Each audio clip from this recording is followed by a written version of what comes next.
It is 5:46, time for Teacher Teach on CHEX Daily. We welcome Kate Winn, who has a special connection to February, as do many teachers and parents right now. And this students. is report card time. It is indeed, yes. yes. So the progress report went home earlier in the year, but it just had basically check marks saying whether the kids were progressing very well, or with difficulty in the subjects. But now that we've had them for half the year, we actually assess that whole 5 months worth of learning.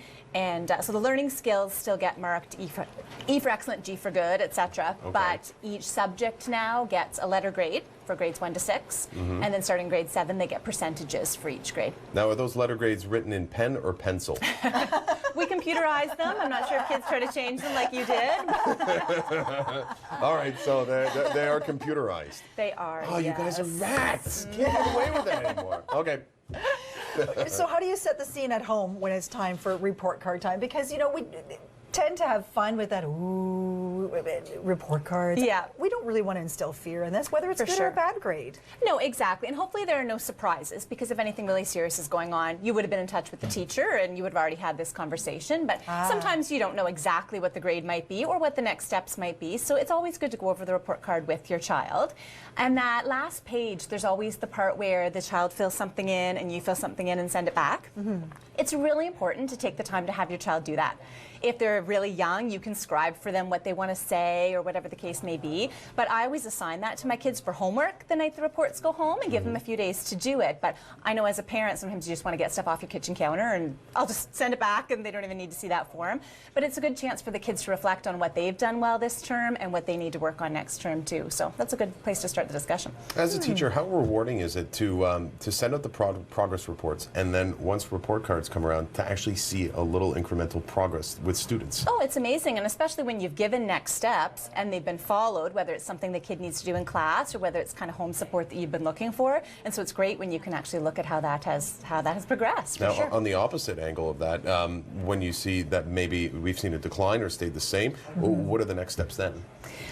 So again, just look and see what the parent or what the teacher has recommended for the parents to do. And if you don't know what it means, ask. Because I know even as a teacher, sometimes I might make statements that seem vague, like review new vocabulary at home.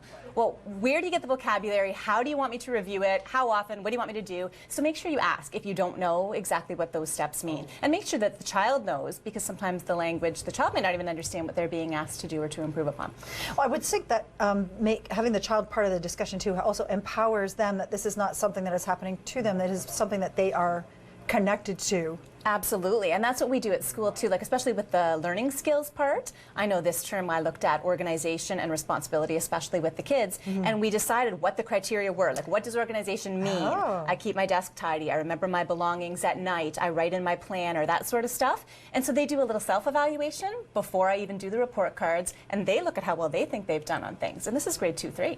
Now, for me personally, I often remember most of my report cards being quickly followed by a parent-teacher interview. Is that something that happens sometimes? Yeah, there's time for interviews. This time around it's optional, so the teacher could request it. I mean, for our board, the teacher could request it, or the parents could ask for one if they want. But again, like we talked about last time, it could be on the phone, it could be however works for you if you want to communicate. Okay. Another connection to communication with your teacher and your teachers and your child's education. Yeah. Thanks very much, Kate. Good luck with February. Thank you.